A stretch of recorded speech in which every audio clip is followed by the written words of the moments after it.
Take a picture next to the table. Adrian, take a picture next to the Adrian.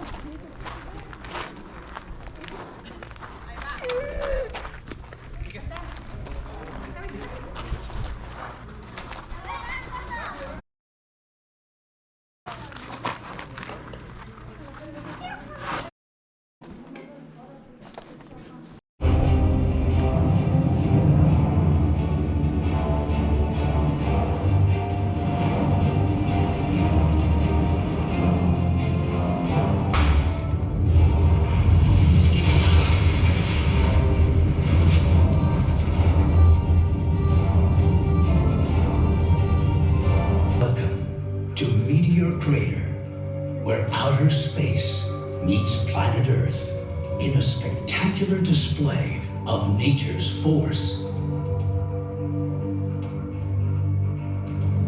Not only is this the most perfectly preserved meteorite crater on the globe, it is here that the mystery of meteorite impacts was solved. The crater itself is about 1 mile in diameter.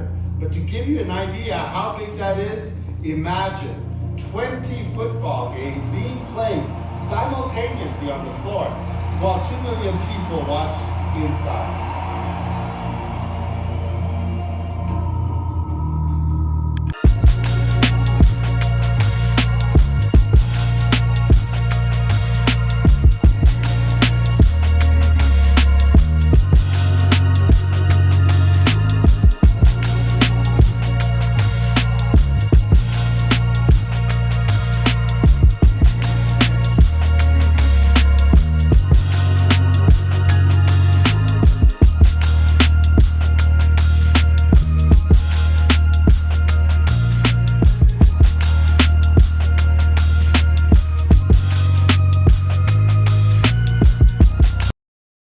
Look at this, it won't even move. Not moving at all. I should get from you. I'll be back. Quite a bit.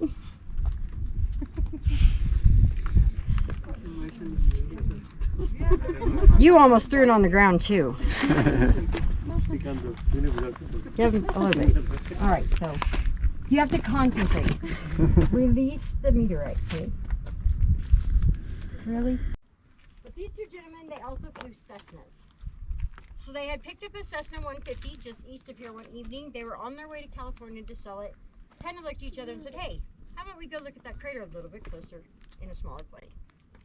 As they came over the east rim of the crater, they were a little bit too low. They happened to get caught in the vortex of wind that our crater creates. And when it got caught in that, it grabbed their plane and it pulled it down into the crater. The last communication we heard from them that day was that they could not maintain level flight. At the time, we didn't know what was causing it. But them being pilots, they knew that the only way to get out of a situation like that is to circle with that vortex of wind and hope that it lifts you up and out the top of it. So they began circling. Does anybody here know anything about flying? No. No? Okay, so miles worth of area is not a lot of room to circle a plane. So you have a very large chance of that plane stalling if you don't have enough room to circle it. So in our mile crater, they decided to circle. As they circled, their plane stalled and they ended up crashing at the bottom of the crater. Both pilots luckily survived the crash, not without injury though. For one, they lost this plane that they were on their way to sell. Two, Captain Kate actually had 2 broken legs amongst other injuries. Gary Chapin had a broken back and a broken leg, amongst other injuries. And they ended up laying down there for 6 hours waiting for somebody to come rescue them. So when Luke Air Force Base finally got here, they had to park in our parking lot, which was that big open area in the middle of our buildings at the time. They had to hike all the way down this trail, all the way down the trail to the bottom with all of their gear. They treated them the best they could at the bottom of the crater, and then they had to carry them all the way back up and out. Because the only place that a helicopter was could safely land was in the parking lot. So it cost $50,000 to rescue the 2 pilots that day. Could you imagine $50,000 in like 1964? It's a lot of money. It's a lot of money today, let alone in 1964. So the barringer family, they were kind enough to pay that $50,000. I don't think it was necessarily to pay the bill, but to buy the plane that was stuck at the bottom of their crater. Because they had no idea how to remove this plane, so it's going to have to stay there. There's only 3 paths that actually go to the bottom of the crater. The one I was talking about over here, it's not very steep, but it's very thin. It's only wide enough for one person to walk up.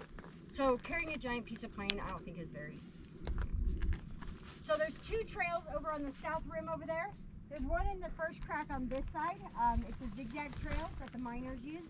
There's one on the crack on this side that comes all the way down right next to that red stripe. So both of those trails are zigzag trails. Have you ever been on a zigzag trail or a zigzag road? If they're zigzag, they're steep. That's all there is to it. They're going right down the side of a cliff or side of a mountain. So there's no way you're going to get a piece of plane up those 2 trails, even a human being nowadays. So the Barringer family left the plane there for about 4 years, thinking that it would deter air traffic. Are you going to giggle? So who here can raise their hand and say they look the other way when they see an accident on the highway? Right. Not a single person. Because it is not human nature to look the other way when you see an accident. It's just not. So over the 4 years that the plane was down there, air traffic in the area had quadrupled.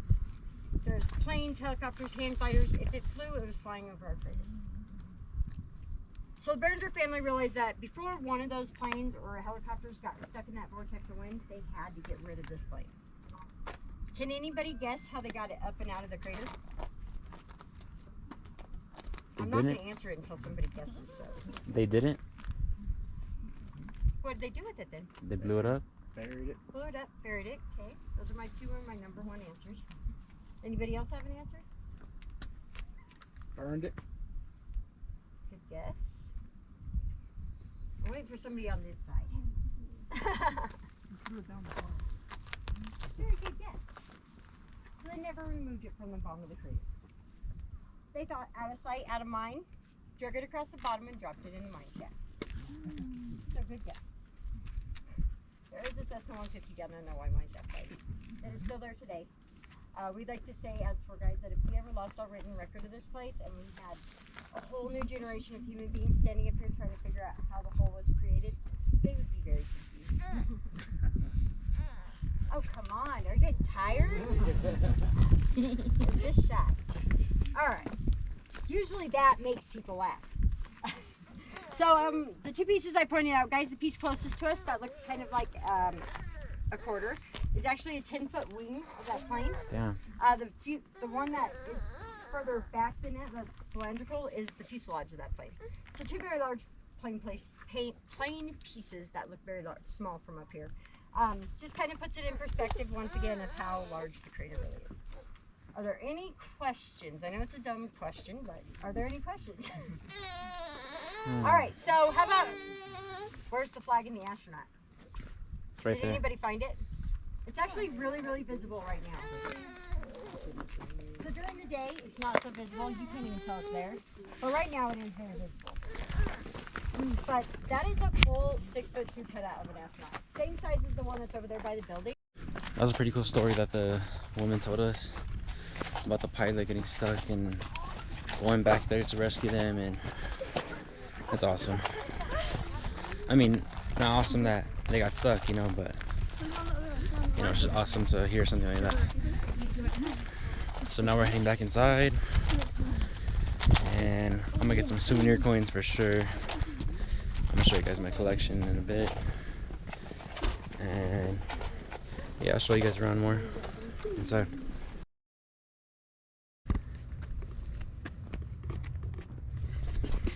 All right, they're closing. There's a good view. This is awesome. Great experience. Definitely will not forget it. Let's go.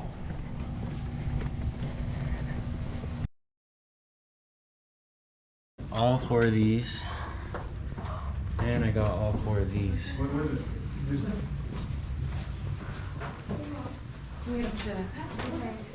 Apollo astronauts training at Meteor Crater. That's dope. You said that already? No. Alright.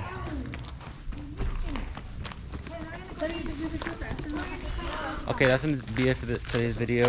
Hope y'all enjoyed. Make sure to subscribe, hit the like button. Appreciate y'all. Peace.